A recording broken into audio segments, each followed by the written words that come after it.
أعوذ بالله من الشيطان الرجيم بسم الله الرحمن الرحيم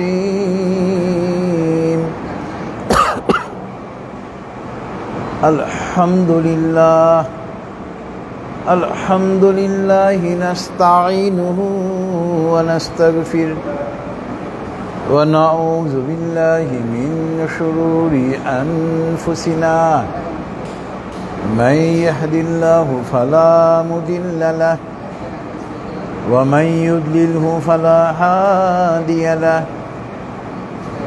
ونشهد أن لا إله إلا الله وحده لا شريك له ونشهد أن محمدًا عبده ورسوله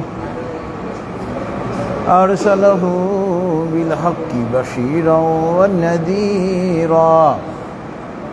ونذيرا بين يدي الساعة من يطع الله ورسوله فقد رشد ومن يسهما فإنه لا يضر إلا نفسه ولا يضر الله شيئا فقد قال الله تعالى في القرآن المجيد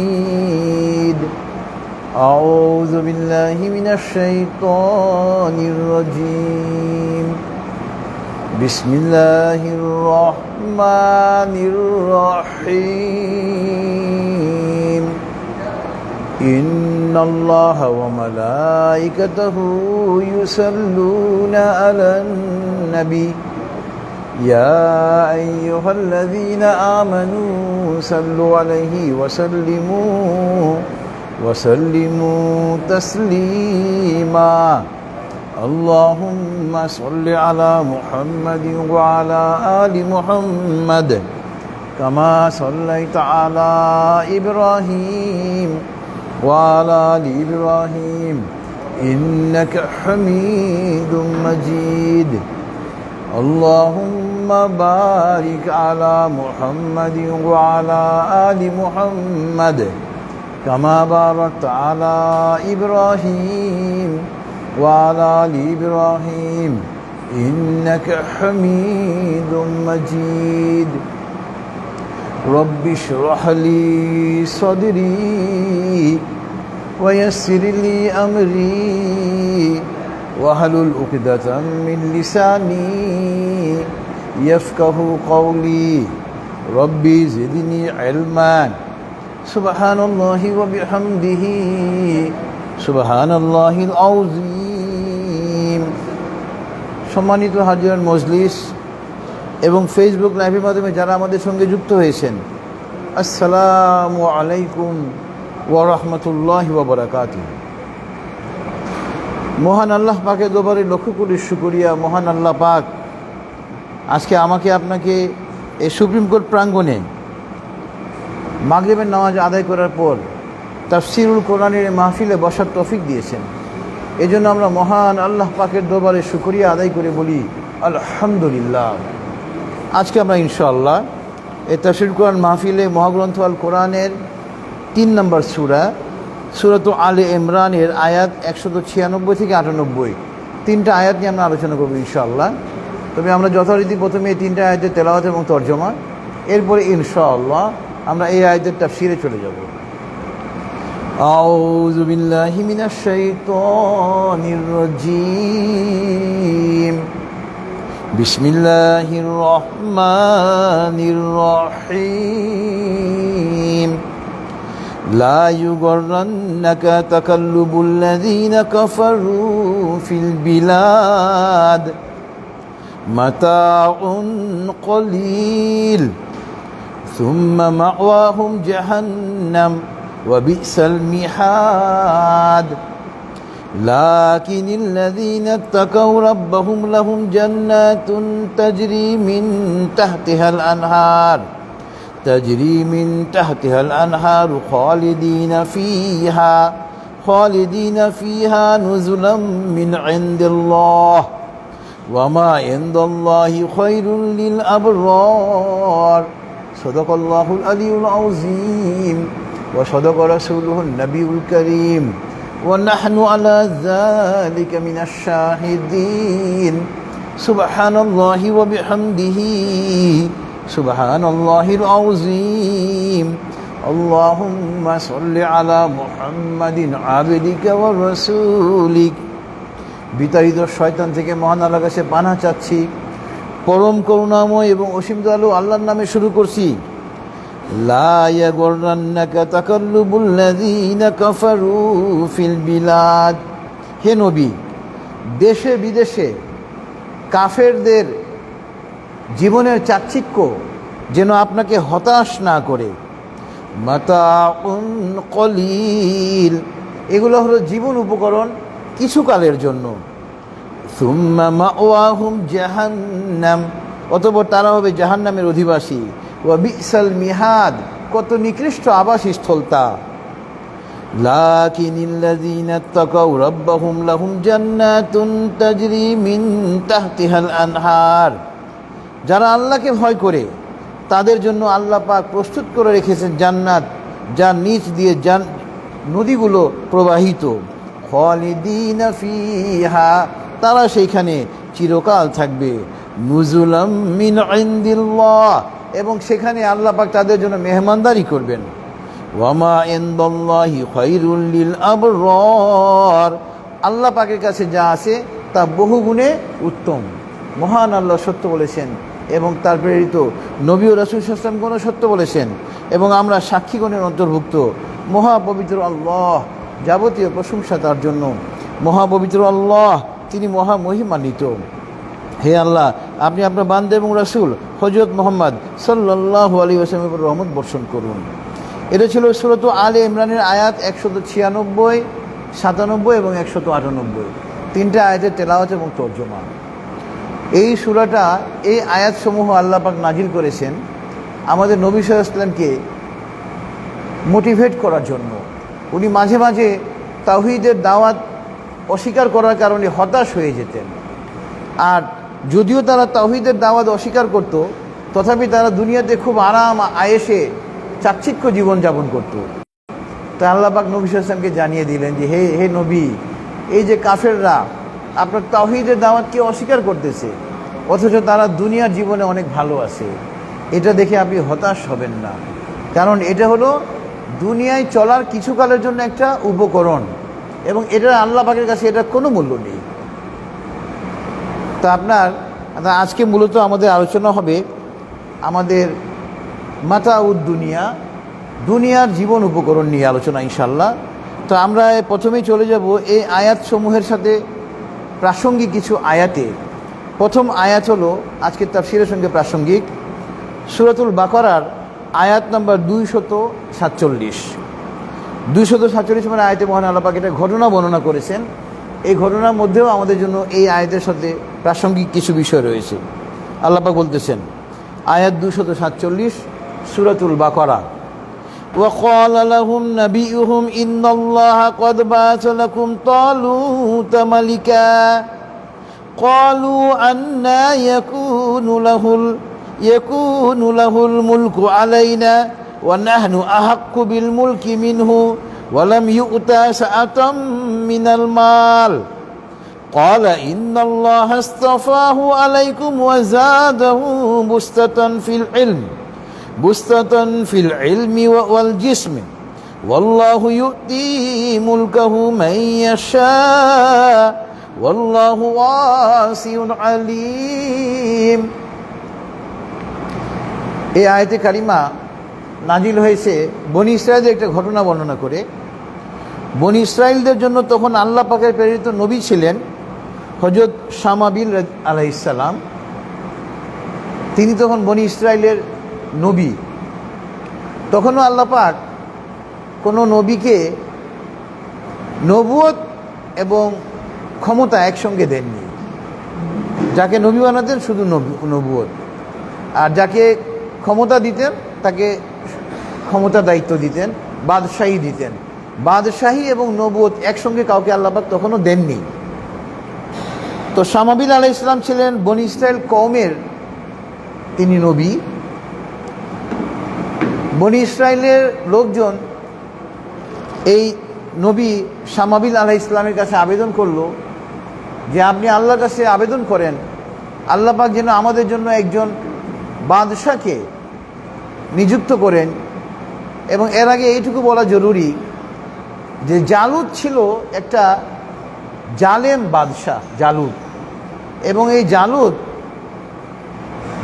বনি ইসরায়েলদের উপরে চড়াও ছিল, নির্বিচারে বনি ইসরায়েলদেরকে হত্যা করতেছিল, বনি ইসরায়েলদের ধন সম্পদ ধ্বংস করতেছিল। তখন এই জালুত অত্যাচারী বাদশার নিকট থেকে রক্ষা পাওয়ার জন্য তারা শামাবিল আলাইহিস সালামের কাছে আবেদন করেছিল যে আপনি আল্লাহর কাছে আবেদন করেন, প্রার্থনা করেন তিনি যেন আমাদের জন্য একজন বাদশা প্রেরণ করেন যিনি আমাদেরকে এই জালুত থেকে মুক্তি দিবেন। তো আল্লাহ পাক তখন তালুত আলাইহিস সালামকে, তিনি একজন মুমিন বান্দা ছিলেন, তাকে আল্লাহ পাক বাদশাহী দিলেন।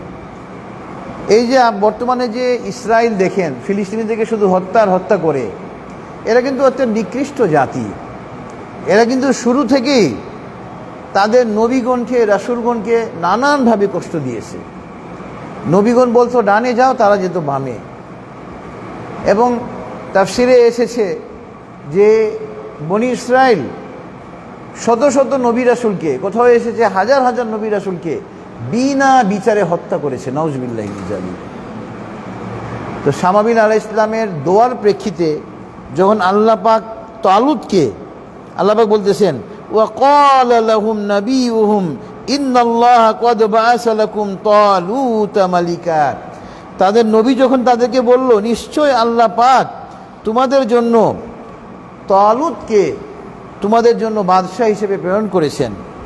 ক্বালু, বনি ইসরায়েলের লোকজন বলল, ইহুদিরা বলল, আন্না ইয়াকুনু লাহুল মুলকু আলাইনা ওয়া নাহনু আহাক্কু বিল মুলকি মিনহু, আমরা তো এই তালুতের চাইতে বেশি বাদশাহী রাজত্ব পাওয়ার যোগ্যতা রাখি। ওয়ালাম ইউতা সাআতাম মিনাল মাল, এই তালুতে তো তেমন ধন সম্পদও নেই, আমরা তার চাইতেও ধনী। তা আল্লাহ পাক তো আমাদেরকেই বাদশাহী দিতে পারতেন, রাজত্ব দিতে পারতেন, এই তালুতকে কেন দিলেন আল্লাহ পাক? তখন নবী শামাবিল আলাইহিস সালাম বলতেছেন ক্বালা ইন্নাল্লাহা আস্তাফাহু আলাইকুম ওয়া যাদাহু বুসতাতান ফিল ইলমি ওয়াল জিসম, যে আল্লাহ পাক এই তালুতকে তোমাদের জন্য বাদশাহ নিযুক্ত করেছেন কারণ তিনি দৈহিক দিক থেকে এবং জ্ঞানের দিক থেকে তোমাদের চাইতে অনেক উন্নত, অনেক ঊর্ধ্বে। আল্লাহ পাক তাকে দৈহিক শক্তিও প্রচুর দিয়েছেন, আবার আল্লাহ পাক তাকে জ্ঞানও তোমাদের চাইতে বেশি দিয়েছেন।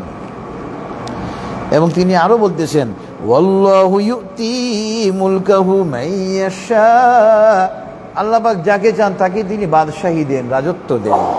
ওয়াল্লাহু ওয়াসিউন আলিম, আল্লাহ পাক অমুখাপেক্ষী, তিনি সব কিছু জানেন। তো যেটা বললাম দুনিয়ার উপকরণ, বাদশাহ তালুতের দুনিয়ার উপকরণ তেমন ছিল না, কিন্তু আল্লাহ পাক তাকে বাদশাহী দিলেন।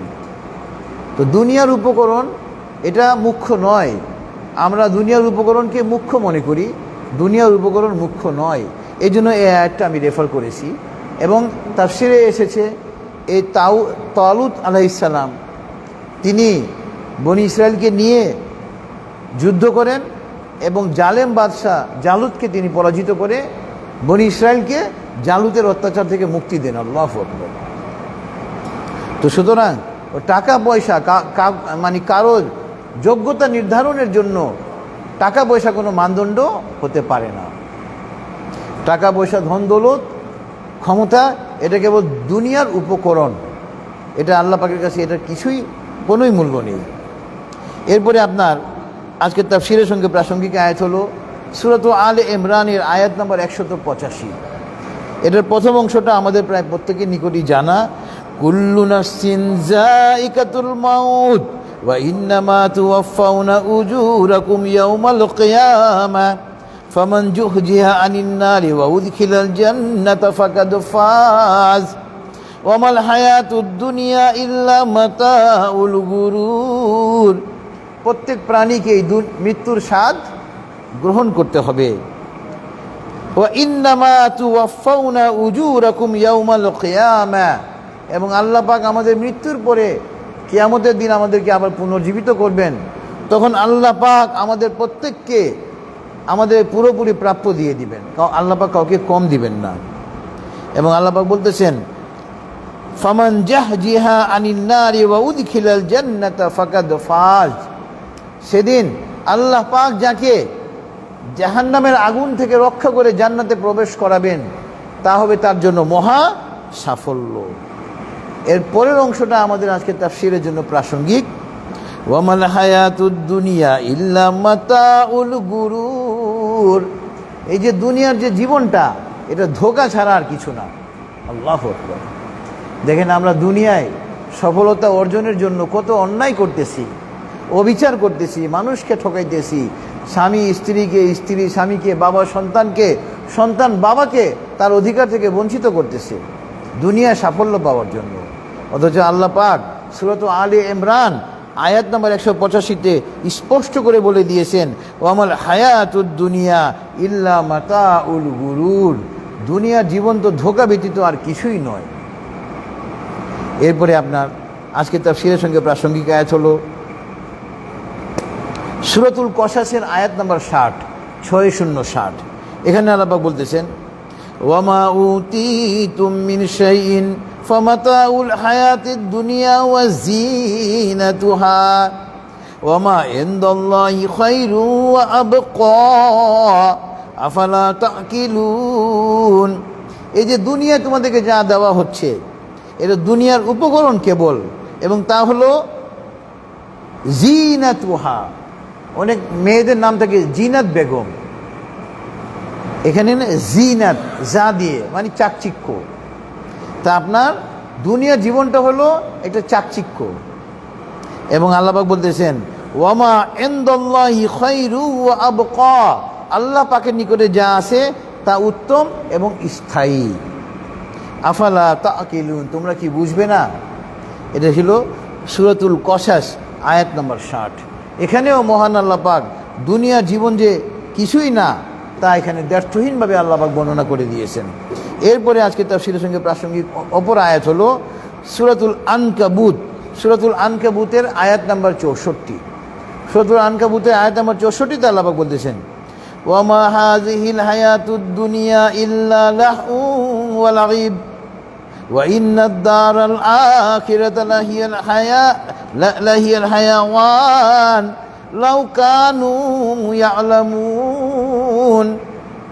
এই যে দুনিয়ার যে জীবনটা এটা হলো একটা খেল তামাশা, এবং আখিরাতের যে জীবন এটা হলো প্রকৃত জীবন। আমাদের মৃত্যুর পরে যে জীবন শুরু হবে এই জীবন হলো প্রকৃত জীবন।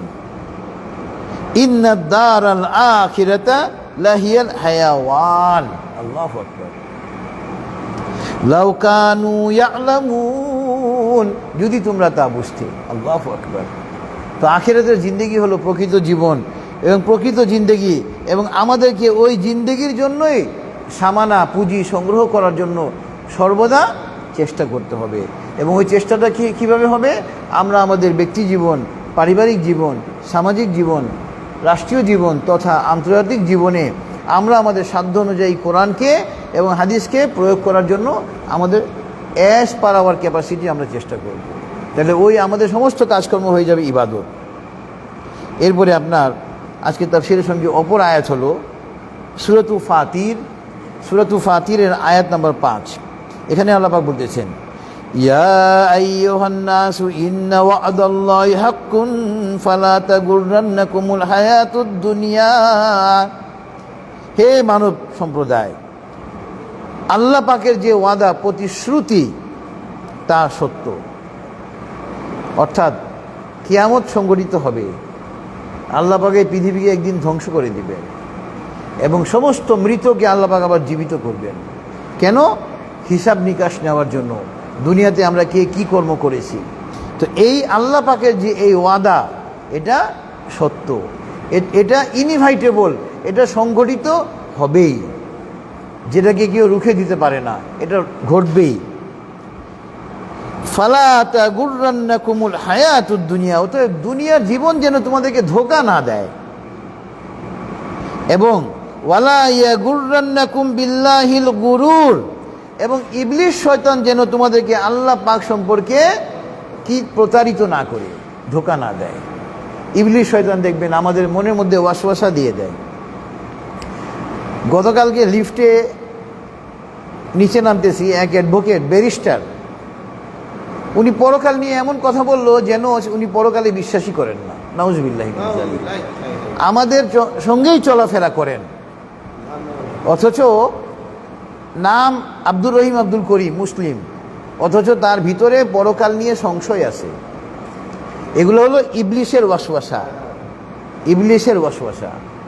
এবং এই ওয়াসওয়াসা কখন আপনাকে প্ররোচিত করবে?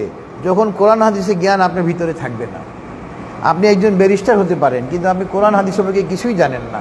আপনাকে সঠিক পথ থেকে বিচ্যুত করা ইবলিস শয়তানের জন্য কোনো কঠিন কাজই না।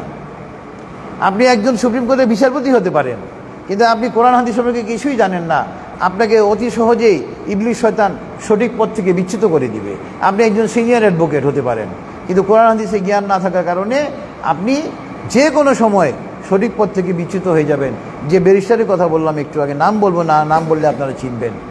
সুতরাং এরকম আমাদের আশেপাশে বহু আমাদের ভাই বোন, আত্মীয় স্বজন, প্রতিবেশী রয়েছে, যাদের কোরআন হাদিসে জ্ঞান না থাকার কারণে তারা ইসলাম নিয়ে নানা কটূক্তি করে থাকে।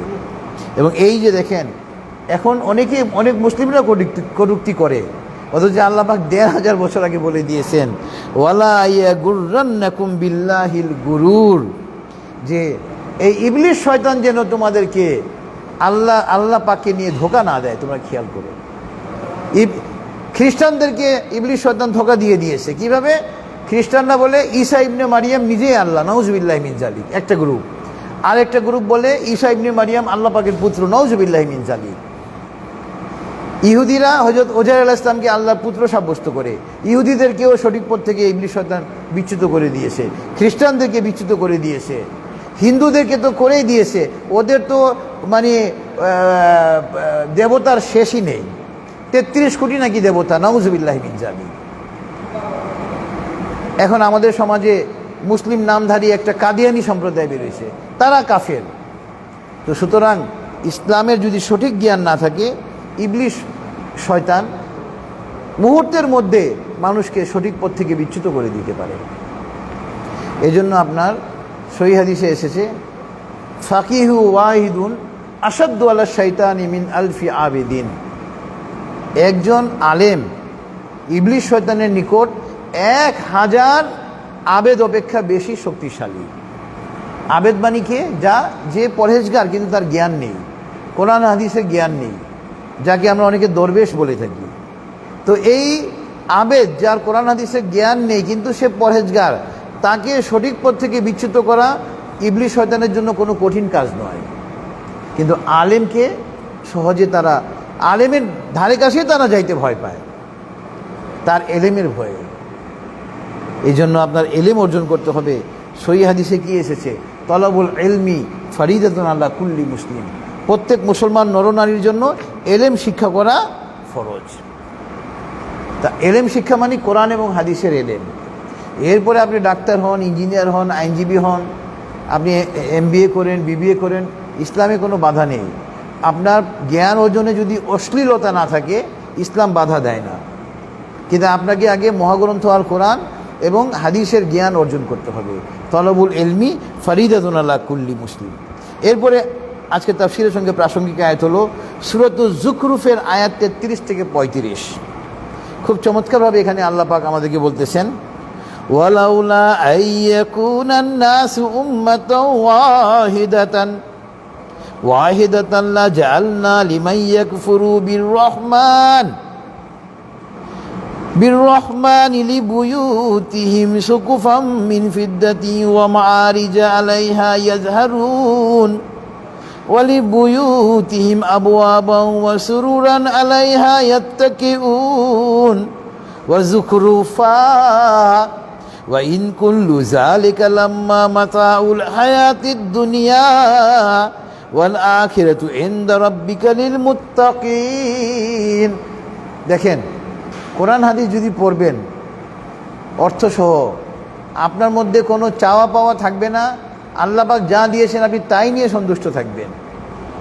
আল্লাহ পাক বলতেছেন, যদি এই আশঙ্কা না থাকতো যে সারা পৃথিবীর মানুষ কাফের হয়ে যাবে, এই আশঙ্কা যদি না থাকতো, তাহলে আমি কাফেরদের যে ঘর বাড়ি, ছাদ, তাদের বাড়ির যে সিঁড়ি, এগুলোকে রৌপ্য দিয়ে তৈরি করে দিতাম।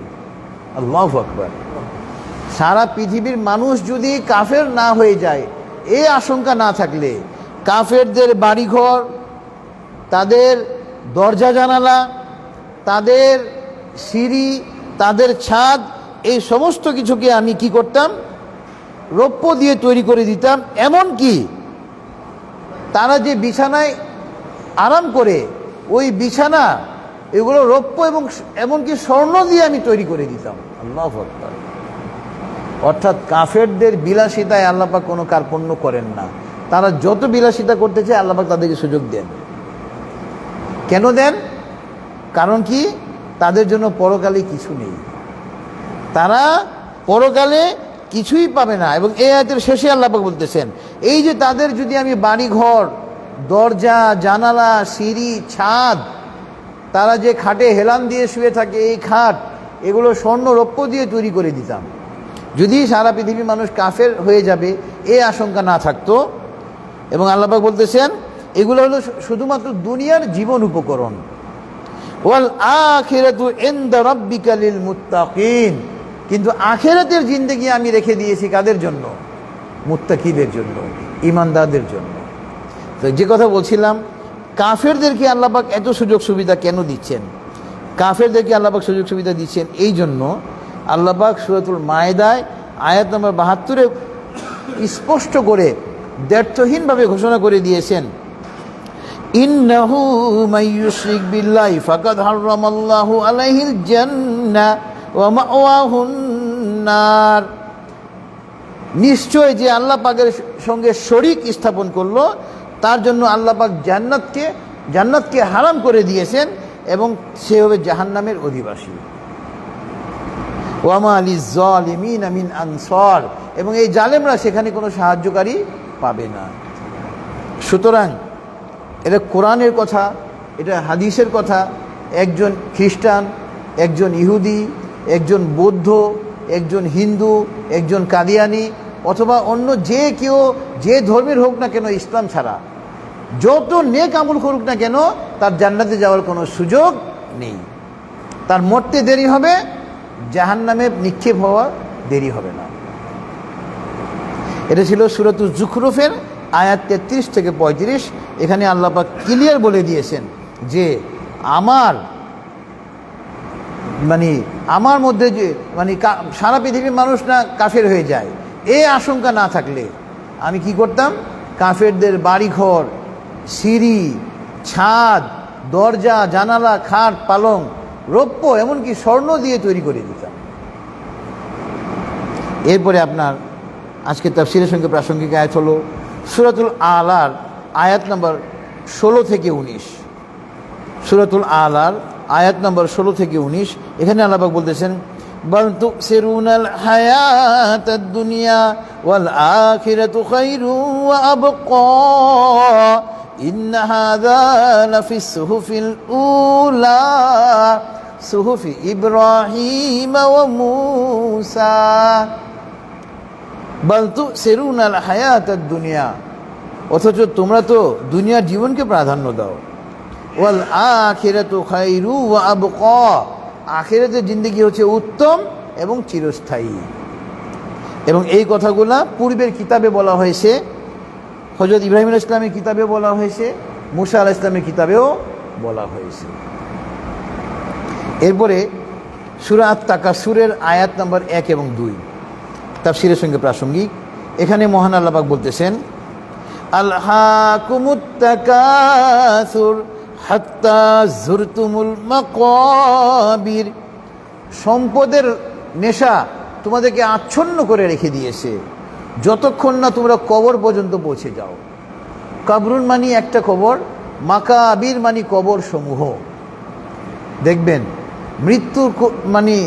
মৃত্যুশয্যা থেকেও হাই টাকা মানুষ করে, বয়স 90 হয়ে গেছে, অথচ টাকার জন্য সকাল থেকে সন্ধ্যা পর্যন্ত ছুটোছুটি করতেছে। এটা হলো কোরআনের কথা, যে সম্পদের নেশায় মানুষ আচ্ছন্ন, এবং তারা ততক্ষণ পর্যন্ত আচ্ছন্ন থাকে যতক্ষণ পর্যন্ত না তারা কবর পর্যন্ত পৌঁছে যায়। এরপরে তাফসীরের সঙ্গে প্রাসঙ্গিক হলো আরও দুটো আয়াত, সূরাতুল হুমাযার আয়াত 1 এবং 2। এখানে আল্লাহ পাক বলতেছেন, ওয়াইলুল লিকুল্লি হুমাযাতিল লুমাযা আল্লাযী জামআ মালান ওয়া আদ্দাদা। দুর্ভোগ তাদের জন্য যারা মানুষের আগে এবং পরে, সামনে এবং পিছনে মানুষের গীবত করে। এবং পরের আয়াতে আল্লাহ পাক বলতেছেন তাদের জন্য দুর্ভোগ, আল্লাযী জামআ মালান ওয়া আদ্দাদা, তাদের জন্য দুর্ভোগ যারা কি করে, মাল জমা করে রাখে আর খালি গণনা করে। কেন করে? 3 নম্বর আয়াতে আল্লাহ পাক বলতেছেন, ইয়াহসাবু আন্না মালাহু আখলাদা, সে মনে করে যে এই মাল তাকে চিরস্থায়ী করবে। আসে না অনেকে শুধু টাকা টাকা আর টাকা। আজকে আমার নিকটে একটা ক্লায়েন্ট এসছে, তার স্বামী তাকে যৌতুকের জন্য বেদম প্রহার করেছে, শ্বশুরকেও মারধর করেছে, স্ত্রীকেও মারধর করেছে। তার স্ত্রী বলতেছে আমার স্বামীকে তার চাচা শিখিয়ে দিয়ে গিয়েছে যে তুমি শুধু টাকা অর্জন করো, টাকা আয় করো, সারা পৃথিবী তোমাকে কি করবে, নমনীয় থাকবে তোমার নিকটে। নাউজুবিল্লাহি মিন যালিক।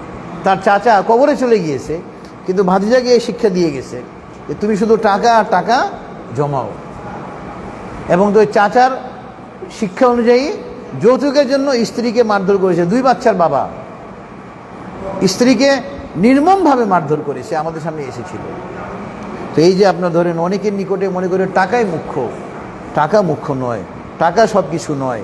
টাকা আল্লাহ পাক দুনিয়ার একটা পরীক্ষামূলক একটা নিয়ামত আল্লাহ পাক দেন, যে আল্লাহ পাক পরীক্ষা করে মানুষকে সম্পদ দিয়ে, যে আমি যে ওকে সম্পদ দিলাম, ও এই সম্পদ পাওয়ার পরে আমাকে ভুলে যাচ্ছে কিনা, সঠিক পথ থেকে সে বিচ্যুত হচ্ছে কিনা। এই জন্য ধন দৌলত, টাকা পয়সা, ক্ষমতা, এটা আল্লাহ পাকের নিয়ামত না, এটা একটা পরীক্ষা। তো এখন আমরা চলে যাবো আজকে তাফসীরের সঙ্গে প্রাসঙ্গিক কয়েকটা হাদিসে। আপনার عن ابن عباس رضي الله عنه عن النبي صلى الله عليه وسلم قال لو كان لابن آدم واديان من مال لابتغى ثالثا ولا يملأ جوف ابن آدم إلا التراب ويتوب الله على من تاب رواه البخاري ومسلم। বুখারী এবং মুসলিম দুইটা হাদিস গ্রন্থে হাদিসটা লিপিবদ্ধ হয়েছে। হযরত ইবনে আব্বাস রাদিয়াল্লাহু আনহু হাদিসখানা বর্ণনা করেছেন। এই ইবনে আব্বাসের জন্য আল্লাহ রাসূল সাল্লাল্লাহু আলাইহি ওয়াসাল্লাম দোয়া করেছিলেন। একবার হাদিসে এসেছে আল্লাহ রাসূল সাল্লাল্লাহু আলাইহি ওয়াসাল্লাম জরুরত পুরা করতে গেলেন, আর আল্লাহ রাসূল সাল্লাল্লাহু আলাইহি ওয়াসাল্লাম জরুরত পুরা হলেই ওযু করতেন।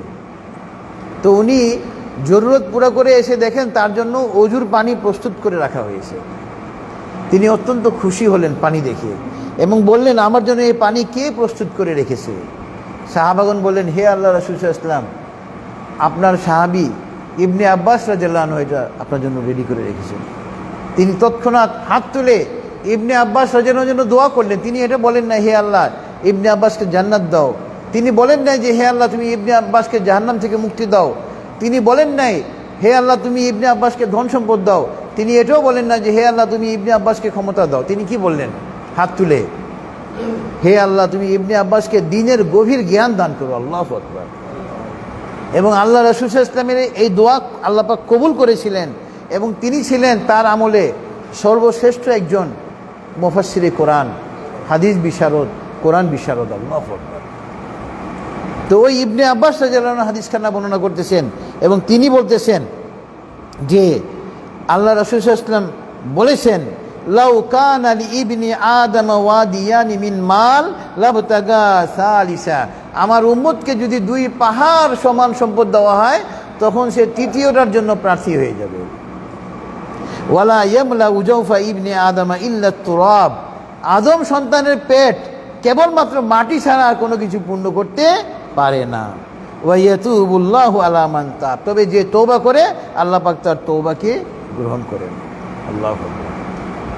হযরত মুআবিয়া রাদিয়াল্লাহু আনহু হাদিস খানা বর্ণনা করেছেন, মান ইউরিদিল্লাহু বিহি খায়রান ইউফাক্কিহু ফিদ্দীন ওয়া ইন্নামা আনা কাসিমুন ওয়াল্লাহু ইউতি। হযরত মুআবিয়া রাদিয়াল্লাহু আনহু আল্লাহ রাসূল সাল্লাল্লাহু আলাইহি ওয়াসাল্লামের অন্যতম প্রিয় সাহাবী, এবং তিনি ছিলেন ওয়ান অফ দ্য ওহী লেখক। যেসব সাহাবী ওহী নাজিল হলে ওহীকে লিপিবদ্ধ করতেন, তার মধ্যে অন্যতম একজন ছিলেন হযরত মুআবিয়া রাদিয়াল্লাহু আনহু।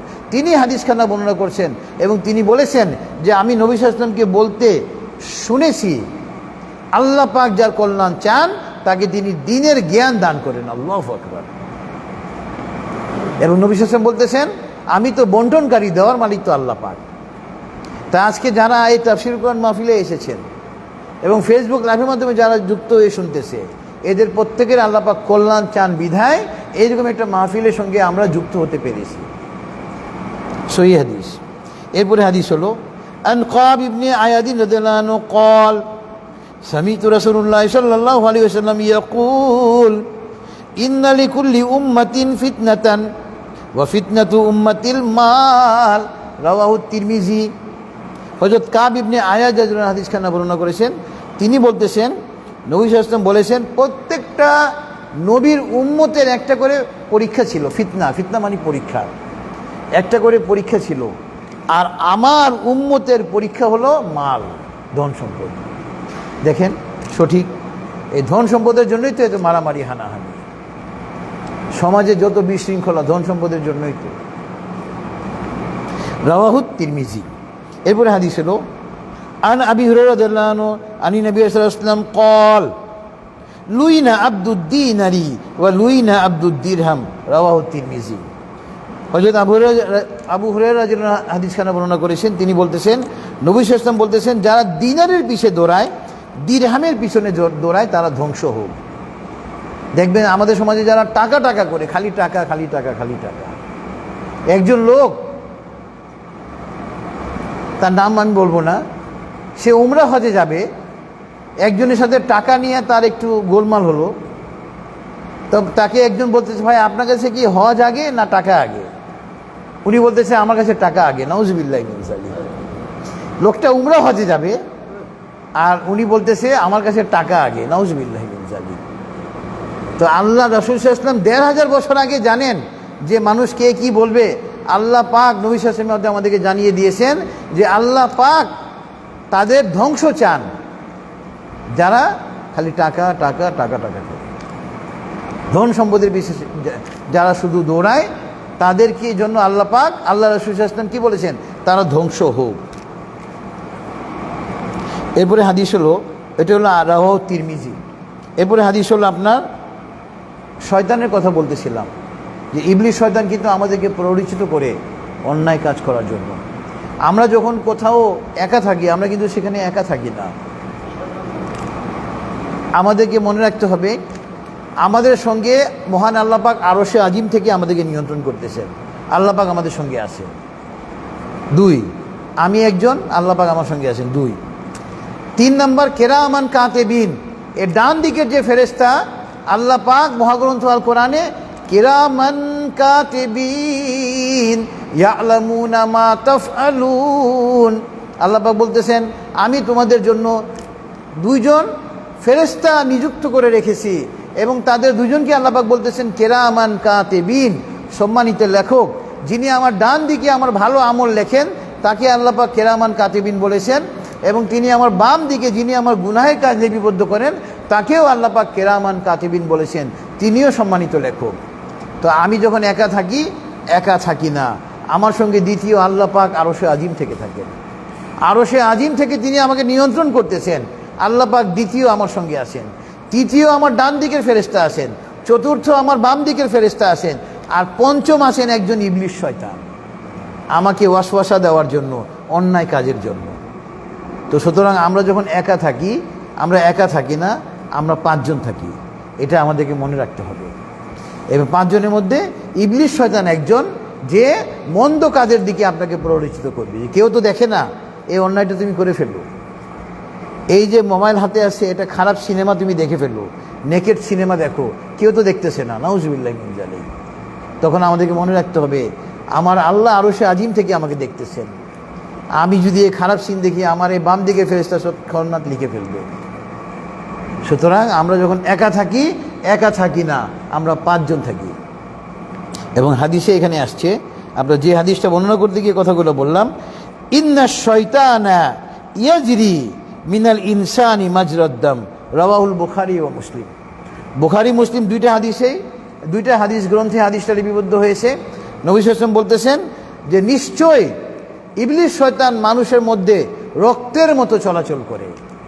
আমাদের রক্ত যেমন আমাদের সারা শরীরে মুহূর্তের মধ্যে কি করতেছে, রানিং করতেছে, মুহূর্তের মধ্যে মাথায়, মুহূর্তের মধ্যে পায়ে, মুহূর্তের মধ্যে হৃদয়ে রক্ত রানিং করতেছে। ইবলিস শয়তান এই রক্তের মতো আমাদের মধ্যে রানিং করে। সুতরাং পাক পবিত্র থাকবেন, কোরআন হাদিসে জ্ঞান অর্জন করবেন, এই ইবলিস শয়তান আপনার কোনো ক্ষতি করতে পারবে না ইনশাআল্লাহ। কোনো গুনাহের কাজ করা তো দূরের কথা, আপনাকে দিয়ে কোনো গুনাহের চিন্তাও করাতে পারবে না ইনশাআল্লাহ। এরপরে আপনার আজকের তাফসীরের সঙ্গে প্রাসঙ্গিক হাদিস হলো ক্বালা নবী সাল্লাল্লাহু আলাইহি ওয়াসাল্লাম আদ-দুনিয়া সিজনুল মুমিনি ওয়া জান্নাতুল কাফিরি, রাওয়াহু মুসলিম। আগেটা ছিল বুখারী মুসলিম দুইটাতেই হাদিসটা, যে ইবলিস শয়তান আমাদের দেহের মধ্যে রক্তের মতো চলাচল করে। আর এই হাদিসটা হলো রাওয়াহু মুসলিম, যে বলতেছেন দুনিয়া মুমিনের জন্য কয়েদখানা আর কাফেরের জন্য জান্নাত। মুমিনের কথা বলতে গেলেও দুনিয়াতে চিন্তা করে কথা বলে, কারোর সাথে লেনদেন করলেও খুব চিন্তা ভাবনা করে লেনদেন করে, কাউকে যেন কষ্ট না দেয়, হাত দিয়ে পা দিয়ে খুব সাবধানে চলাচল করে। আয় উপার্জন করতে গেলেও চিন্তা করে যে আমি হালাল উপার্জন করছি না হারাম। এই জন্য কয়েদখানা, জেলখানায় যেমন কয়েদিরা রেস্ট্রিকশানে থাকে, তারা সীমাবদ্ধতার মধ্যে থাকে, মুমিনরা দুনিয়াতে সীমাবদ্ধতার মধ্যে থাকে। আর কাফেররা দেখবেন উন্মুক্ত, যা ইচ্ছা তাই করতেছে। এবং তাদের জন্য হলো দুনিয়া হলো জান্নাত, মানে আনন্দের বাগান। রাওয়াহু মুসলিম। আর এটা সর্বশেষ হাদিস আজকে তাফসীরের সঙ্গে প্রাসঙ্গিক। ক্বালা নবী সাল্লাল্লাহু আলাইহি ওয়াসাল্লাম কুন ফিদ দুনিয়া কান্নাকা গরীবুন আও আবিরু সাবিলিন। মিশকাতুল মাসাবি গ্রন্থ, আমাদের কমি মাদ্রাসায় এই গ্রন্থ পড়ানো হয়। বিখ্যাত গ্রন্থে এই হাদিসটা লিপিবদ্ধ হয়েছে। আপনার নবী সাল্লাল্লাহু আলাইহি ওয়াসাল্লাম বলতেছেন যে তোমরা দুনিয়াতে থাকো একেবারে পথিকের ন্যায়, মুসাফিরের ন্যায়। আপনি এক জায়গায় বেড়াতে গেলেন, আপনি কি ওখানে বেড়াতে গেলে কোনো সম্পদ কিনেন না, কারণ আপনি বেড়ানো শেষ হলে চলে যাবেন। যেমন আমি বর্তমানে সিলেটে থাকি, আমার মেয়ে MBBS পড়াশোনা করতেছে ওসমানী মেডিকেলে, আমার পুরো ফ্যামিলি ওখানে শিফট। তো আমি আমার মেয়ের পড়াশোনা শেষ হলে ওখান থেকে ব্যাক করব। ওখানে আমি আর বাড়িঘর করব না, কারণ আমি ওখানে থাকবো না, আমি ওখানে মুসাফির। তো দুনিয়া হলো আমাদের জন্য, আমরা এখানে মুসাফির, আমরা এখানে চিরদিন থাকার জন্য আসিনি, আমাদেরকে দুনিয়া ছেড়ে চলে যেতে হবে, ডাক আসলেই চলে যেতে হবে। এই জন্য আল্লাহ রাসূল সাল্লাল্লাহু আলাইহি ওয়াসাল্লাম সহিহ হাদিসের মাধ্যমে বলে দিয়েছেন কুন ফিদ দুনিয়া কাআন্নাকা গরীবুন আও আবিরু সাবিলিন। এবং আরেকটা হাদিসে আসছে নবী সাল্লাল্লাহু আলাইহি ওয়াসাল্লাম বলতেছেন যে আমি তো একটা গাছের ছায়ায় আশ্রয় নেওয়া পথিকের মতো, অর্থাৎ দুনিয়াটাকে তিনি গাছের ছায়ার মতো বোঝালেন, যে কিছুক্ষণ আমি বিশ্রাম নিয়ে এখান থেকে চলে যাব। এই যে আপনার একজন ইংরেজ বিজ্ঞানী কবি বলেছেন, the life is nothing but a bridge and you are passing through it. জীবনটা কিছুই না, একটা সেতু, আর আপনি এই সেতু পার হচ্ছেন। এটা কোনো মনীষীর কথা না, ইংরেজি মনীষী না, এটা আমার আল্লাহ মহাগ্রন্থ আল কোরআনে আমার নবী, আমার রাসূল এই হাদিসের মাধ্যমে ১,৫০০ বছর আগে বলে দিয়েছে। দুনিয়া আমাদের থাকার জায়গা না, এখান থেকে আমাদেরকে চলে যেতে হবে। তো আলহামদুলিল্লাহ, পরকালকে টার্গেট করে আমাদেরকে আগাতে হবে, যেন আমরা পরকালে কি সফল হতে পারি। ইয়াউমা ইয়াফিরুল মারউ মিন আখিহি ওয়া উম্মিহি ওয়া আবিহি ওয়া সাহিবাতিহি ওয়া বানিহি। সেদিন মানুষ পালাতে থাকবে, তার ভাই থেকে, তার বোন থেকে, তার স্ত্রী থেকে, তার কন্যা থেকে, স্বামী স্ত্রী থেকে, স্ত্রী স্বামী থেকে। সেদিন কেউ কারো সাহায্যে আসতে পারবে না, সবাই নিজেকে নিজে নিয়ে ব্যস্ত থাকবে। সুতরাং ওই দিনের জন্য আমাদেরকে মাল সামানা পুঁজি সংগ্রহ করতে হবে। আমরা দুনিয়াতে এফডিআর করে রাখি কেন? বিপদ আপদ আসলে এফডিআরের টাকা বের করব। আখিরাতের জন্য এফডিআর করতে হবে, আসল জায়গার জন্য এফডিআর করতে হবে, যাতে ওইখানে আমাদেরকে কারো মুখাপেক্ষী হতে না হয় একমাত্র আল্লাহ ছাড়া। তো আলহামদুলিল্লাহ, যেটুকু আলোচনা হলো, মহান আল্লাহ পাক আমাদেরকে তার উপরে আমল করার জন্য তৌফিক দান করুন। তো দোয়া হবে, আমরা সবাই একবার দরুদ ইব্রাহিম পড়ি।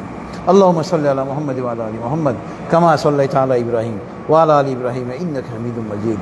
আল্লাহুম্মা বারিক আলা মুহাম্মাদ ওয়া আলা আলি মুহাম্মাদ কামা বারাকতা আলা ইব্রাহিম ওয়া আলা আলি ইব্রাহিম ইন্নাকা হামিদুম মাজিদ। বলো, সার একটু পরে আসতেছে, রিসিভ করে দিয়েছে। আল্লাহুম্মা আমিন। ربنا تقبل منا إنك أنت السميع العليم. اللهم اغفر لحينا وميتنا وشاهدنا وغائبنا وصغيرنا وكبيرنا وذكرنا وأنثانا. اللهم من أحييته منا فأحيه على الإسلام ومن توفيته منا فتوفه على الإيمان. ربنا ظلمنا أنفسنا وإن لم تغفر لنا وترحمنا لنكونن من الخاسرين.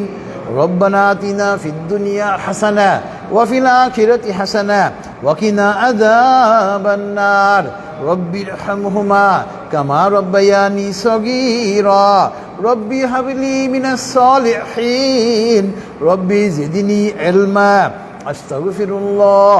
اللهم إني أسألك الهدى والتقى والعفاف والغنى. হে আল্লাহ, আমরা তোমার কিছু বান্দাবান্দি মাওলা, এই সুপ্রিম কোর্ট প্রাঙ্গণে মাওলা তাফসীরুল কোরআনের মাহফিলে আমরা একত্রিত হয়েছি মাওলা। মাওলা, তোমার মহাগ্রন্থ আল কোরআন থেকে আলোচনা হয়েছে মাওলা, তোমার হাবিবের হাদিস থেকে আলোচনা হয়েছে মাওলা। মাওলা, আমাদের পড়া, বলা, শোনা, বুঝা এবং বুঝানোর মধ্যে অনেক ভুল হয়েছে মাওলা। মাওলা, তুমি তো ক্ষমাশীল, তুমি ক্ষমা করতে পছন্দ করো মাওলা। মাওলা, আমাদের এই পড়া, বলা, শোনা, বোঝা এবং বুঝানোর ভুল তুমি ক্ষমা করে আমাদের এই মাহফিলকে তুমি কবুল করে নাও মাওলা। মাওলা, এই মাহফিলকে জারিয়া করে মাওলা তুমি আমাদের জীবনের জানা অজানা, ইচ্ছা অনিচ্ছায় করা সমস্ত গুনাহ মাফ করে দাও মাওলা। মাওলা, আমাদের গুনাহ সমূহকে তুমি নেকির দ্বারা ভরপুর করে দাও মাওলা। মাওলা, আমাদেরকে আরবি ভাষা, বাংলা ভাষা, ইংরেজি ভাষার উপরে অগাধ পারদর্শিতা দান করো মাওলা, যাতে করে সারা বিশ্বে তোমার কালামে পাকের বাণীকে আমরা ছড়িয়ে দিতে পারি মাওলা। তুমি আমাদেরকে সেই তৌফিক দান করো মাওলা। মাওলা, এই দেশের বেশিরভাগ লোক গরিব মাওলা। মাওলা, তাদের পরিবারের অভিভাবকরা সকালবেলা খালি হাতে রিজিকের তালাশে বের হয় মাওলা। মাওলা, তাদের পরিবারের অন্যান্য সদস্য তাদের দিকে চেয়ে থাকে মাওলা। মাওলা, এই দেশের কোনো লোক যেন কোনো দিন খালি হাতে ঘরে না ফিরে মাওলা, তুমি সেই তৌফিক দান করো মাওলা। মাওলা, আমাদের প্রত্যেককে প্রতিদিন পর্যাপ্ত পরিমাণে হালাল রিজিক নিয়ে ঘরে প্রবেশ করার তৌফিক দান করো মাওলা। মাওলা, তুমি তো অমুখাপেক্ষী মাওলা, আমরা কেবল তোমার মুখাপেক্ষী মাওলা। তুমি ছাড়া পৃথিবীর কোনো ব্যক্তির কাছে, কোনো সংস্থার কাছে আমাদের মুখাপেক্ষী করো না মাওলা। আমাদের সকল নেক হাজত তুমি গায়বী সাহায্যে পূর্ণ করে দাও মাওলা। মাওলা, আমাদের মধ্যে যাদের মাতা পিতা, নানা নানি, দাদা দাদি, আত্মীয় স্বজন, শ্বশুর শাশুড়ি, মা বাবা, ভাই বোন, দাদা দানি, ফুপা ফুপু, নানা নানি, চাচা চাচি, যত আত্মীয় স্বজন, ভাই বোনেরা, অনেক আইনজীবী ভাই এবং বোনেরা, বিচারপতিরা, বারের কর্মচারীরা, সুপ্রিম কোর্টের কর্মচারীরা মৃত্যুবরণ করেছে মাওলা। মাওলা, তাদের সকলকে তুমি ক্ষমা করে দাও মাওলা। তাদের সকলের কবর আযাব তুমি কিয়ামত পর্যন্ত মাফ করে দাও মাওলা। তাদের জন্য তুমি বিনা হিসেবে জান্নাতুল ফেরদাউসের ফায়সালা করে দাও মাওলা। মাওলা, আমরা যারা হাজির আছি মাওলা, আমাদের জীবনের সমস্ত গুনাহ মাফ করে আমাদের জন্য বিনা হিসেবে জান্নাতের ফায়সালা করে দাও মাওলা। আমরা হিসাব দিতে পারবো না মাওলা, হিসাব দেওয়ার যোগ্যতা আমাদের নেই মাওলা। মাওলা, আমরা যারা হাজির হয়েছি মাওলা, তুমি তো আমাদের প্রত্যেকের মনের খবর জানো মাওলা। আমাদের প্রত্যেকের মনের নেক উদ্দেশ্যকে তুমি পূর্ণ করে দাও মাওলা। মাওলা, আমাদের সন্তানদেরকে তুমি নেককার সন্তান হিসেবে কবুল করে নাও মাওলা। আমাদের স্ত্রীদেরকে নেককার স্ত্রী হিসেবে তুমি কবুল করে নাও মাওলা। মাওলা, আমাদের জন্য যা যা কল্যাণকর মাওলা, অথচ আমরা চাইনি, সমস্ত কিছু আমাদেরকে দিয়ে দাও মাওলা। মাওলা, তোমার হাবিব তোমার কাছে যে সমস্ত কল্যাণ চাইতেন, আমরাও তোমার কাছে ওই সমস্ত কল্যাণ চাই। তোমার হাবিব তোমার কাছে যে সমস্ত অকল্যাণ থেকে পানা চাইতেন, আমরাও তোমার কাছে ওই সমস্ত অকল্যাণ থেকে পানা চাই মাওলা। মাওলা, মহাগ্রন্থ আল কোরআনের উসিলায় আমাদের দোয়াকে কবুল করে নাও মাওলা। وصلى الله تعالى على خير خلقه محمد وعلى آله وأصحابه أجمعين سبحان ربك رب العزة عما يصفون وسلام على المرسلين والحمد لله رب العالمين السلام عليكم ورحمة الله